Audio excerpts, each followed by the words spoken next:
That ties into how is it supposed to, possibly maybe rain tomorrow after the incredible day that we had. One look at California on the high-resolution satellite helps answer part of that question. This is live satellite.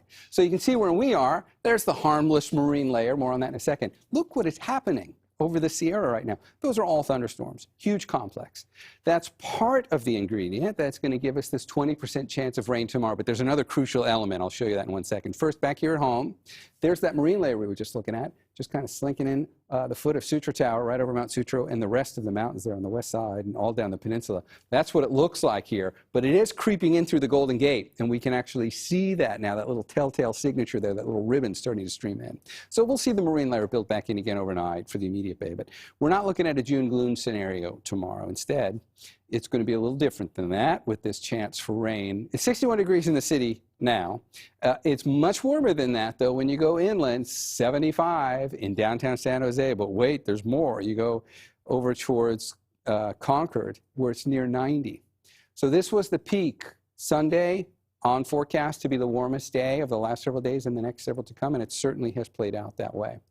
And when we look at tomorrow, not only do we get a cool down, but we also are shaded in the Storm Prediction Center's light green. This does not happen often for us, but a light shade of green on here shows us we are on the lowest level grade of concern that you could have some scattered showers with thunderstorms mixed in. Usually we're not shaded at all. We don't even make the list.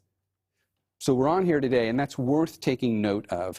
If we look at the current numbers out there now, we're in the mid-70s. Tomorrow's daytime highs are not the story, only in that they're about 10 to 15 degrees cooler. So I guess in that sense, they are part of the story. But let's talk about how we're going to get this rain. We saw the thunderstorms over the Sierra.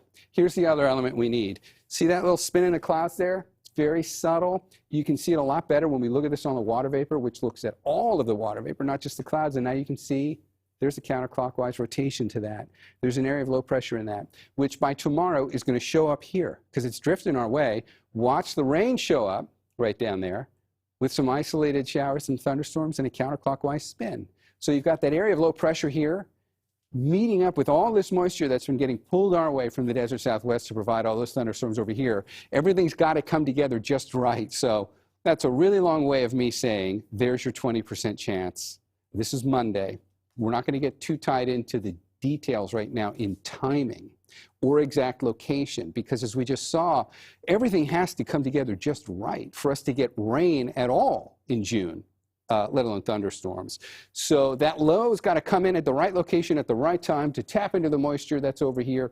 That means the details and the timing of this will likely adjust, but the takeaway on this is, if we look at what the potential is, there's a 20% chance for rain and about a 10% chance that it comes in the form of an isolated thunderstorm. So because of that, we've made Monday and Tuesday 2 first alert weather days, because we just want to raise the awareness level on this. And if you hear thunder in the distance, you could even get some small hail with this. The odds are low, but it's possible, and it could catch a lot of people off guard in June. So here's your early heads up on that. That's why we started doing first alert weather days for scenarios that are oftentimes far more serious than this one. But the notion is still the same, of raising awareness and making sure you know of what could potentially be coming before it gets here. And this one came on kind of fast, and it'd be fairly unexpected. The main story after that, whether we get that 20% chance of rain or not, we're staying cool. So 10 to 15 degrees cooler than today, and that's where we'll be for the next 7 days. All right.